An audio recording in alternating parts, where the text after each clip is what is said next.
Hello everyone, नमस्कार सभी को। आप सबका स्वागत है अपने यूट्यूब चैनल में। और आज हम डिस्कस करेंगे, हमारी फर्स्ट क्लास रहेगी हिंदी शिक्षण विधियों की थ्योरी की क्लास, क्योंकि हमने PYQ यानी कि हिंदी शिक्षण विधियों के प्रीवियस ईयर क्वेश्चंस है वो मैंने करवा दिए हैं। अब हम करेंगे थ्योरी स्टार्टिंग यानी कि रीट पात्रता 2025 के लिए।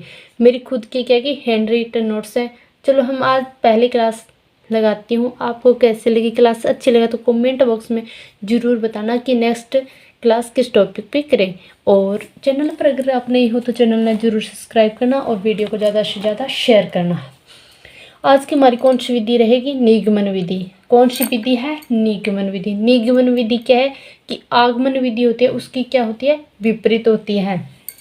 निगमन विधि की परिभाषा देखें तो लैंडेन नामक एक मनोवैज्ञानिक हैं, उनके अनुसार हम सबसे पहले इसकी परिभाषा देखेंगे कि निगमन विधि द्वारा शिक्षण में पहले परिभाषा या नियम स्पष्ट किया जाता है।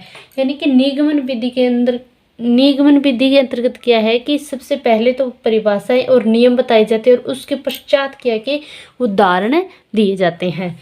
ये क्या है? निगमन विधि क्या है कि नियम से उदाहरण की ओर चलती है। तो इसमें क्या है कि निगमन विधि द्वारा शिक्षण में पहले परिभाषा या नियम स्पष्ट किया जाता है, तत्पश्चात उसकी क्या है कि अर्थ की व्याख्या की जाती है और अंत में तथ्यों का प्रयोग करके उसे पूर्ण रूप से स्पष्ट किया जाता है। तो ये परिभाषा है हमारी निगमन विधि की लैंडेन के अनुसार। फिर एक निगमन विधि के शिक्षण सूत्र। तो निगमन विधि के शिक्षण सूत्र, तो निगमन विधि है, इनके शिक्षण सूत्र से क्या है कि भाई एक क्वेश्चन उससे पूछ लिया जाता है। अगर निगमन विधि से क्वेश्चन पूछेगा तो निगमन विधि के शिक्षण सूत्र और निगमन विधि के चरण या पद से क्वेश्चन उससे पूछे जाते हैं। तो निगमन विधि के शिक्षण सूत्र कौन कौन से हैं? तो इन शिक्षण सूत्रों को क्या है कि एक बार नहीं, कम से कम 5-6 बार आपको रिपीट करना ही पड़ेगा। तो पहला शिक्षण सूत्र कौन सा हमारा? नियम से उदाहरण की ओर, यानी कि निगमन विधि है वो क्या है कि नियम से उदाहरण की ओर चलती है। फिर क्या है कि अज्ञात से ज्ञात की ओर, फिर है कि सामान्य से विशिष्ट की ओर, नेक्स्ट है कि प्रमाण से प्रत्यक्ष की ओर, फिर नेक्स्ट है कि सूक्ष्म से स्थूल, अमूर्त से मूर्त की ओर। यानी कि किसी चीज को न जानते हुए पहले क्या कि उसके नियम वगैरह जानना और स्पष्ट करना, और उसके बाद में क्या कि उसका अर्थ हुआ या उसके उदाहरण हुए उनको जानना। फिर नेक्स्ट क्वेश्चन है कि निगमन विधि के चरण या पद कितने हैं? तो निगमन विधि के चरण या पद की बात करें तो हम कितने हैं? 4 हैं। तो इस मतलब निगमन विधि के चरण है, इनसे क्वेश्चन कैसे पूछा जाता है? तो निगमन विधि के चरण से या तो ऐसे पूछ लिया जाएगा, निम्न में से निगमन विधि का प्रथम चरण कौन सा है, निगमन विधि का अंतिम चरण कौन सा है, और या निगमन विधि के चरण उनका क्रम बताइए। या फिर आपको ऐसे ऑप्शन दे दिए जाएंगे कि या 3 निगमन विधि के चरण दे दिए जाएंगे और एक अन्य ऑप्शन दिया जाएगा, या फिर 3 अन्य ऑप्शन दिए जाएंगे और एक निगमन विधि का ऑप्शन दिया जाएगा।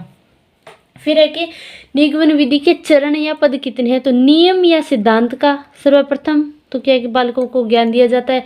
फिर उनका क्या कि नियम और सिद्धांत का क्या प्रयोग किया जाता है। फिर क्या कि आंकड़ों के आधार पर परीक्षण किया जाता है और अंत में क्या किया जाता है? सत्यापन। तो इसका मतलब कि क्रम कैसे होगा? सिद्धांत या नियम का ज्ञान, फिर प्रयोग, फिर परीक्षण और अंत में क्या रहेगा? सत्यापन। और कितने प्रकार हैं? 4 प्रकार हैं। कितने प्रकार हैं? 4 प्रकार हैं।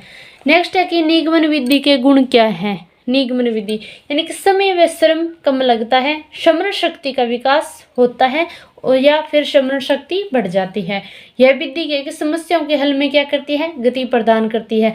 उच्च कक्षाओं के लिए क्या कि यह विधि उपयोगी है, नवीन समस्याओं का समाधान करती है और व्याकरण शिक्षण के लिए उपयोगी है। नियमों, सिद्धांतों एवं सूत्रों की सत्यता की जांच में आसानी, यानी कि इस विधि से क्या कि नियम और सिद्धांत या सूत्र उनके सत्यता की जांच में क्या होती है? आसानी होती है निगमन विधि में। क्योंकि सबसे पहले क्या है कि बालकों को नियम सिखाए जाते हैं, सिद्धांत बताए जाते हैं, सूत्र बताए जाते हैं, उसके बाद क्या कि उदाहरण पेश किए जाते हैं। नेक्स्ट है कि निगमन विधि के दोष क्या है? निगमन विधि से बच्चों में क्या हो जाती है कि रटने की आदत पड़ जाती है। उसमें बालकों में क्या है कि आत्मविश्वास व आत्मनिर्भरता की कमी होती है। प्राप्त ज्ञान क्या होता है? जो भी निगमन विधि द्वारा भी छात्र या छात्राएं ज्ञान प्राप्त करती है तो वो ज्ञान क्या होता है? अस्थायी और अस्पष्ट होता है। क्योंकि उनको तो उन्होंने जो नियम होते हैं, जो सिद्धांत होते हैं, जो सूत्र होते हैं, वो क्या है कि उनको रटाए जाते हैं, न कि प्रयोग करने की बजाय उनको रटने की आदतें पड़ जाती हैं। फिर नेक्स्ट है कि यह विधि है कि छोटी कक्षाओं के लिए उपयुक्त नहीं है, क्योंकि पहली से लेकर 5वीं कक्षा तक जो छोटे बालक होते हैं वो क्या कि नियम वगैरह, नियम हो, सिद्धांत हो, सूत्र हो, इनको क्या कि रट नहीं सकते। तो इसलिए ये विधि क्या है कि छोटी कक्षाओं के लिए बिल्कुल भी उपयोगी नहीं है। और नेक्स्ट है कि छात्र और बच्चों में क्या कि मानसिक शक्ति का विकास नहीं होता। ये बिल्कुल है भी, मान लो कि छात्र हो चाहे बच्चे हो, उनमें क्या कि मानसिक शक्ति का विकास नहीं होता, क्योंकि इस सिर्फ ओनली नियम और सिद्धांत बताए जाते हैं सर्वप्रथम और उनको रटाए जाते हैं, और उनके बाद क्या है कि उदाहरण दिए जाते हैं बालकों में।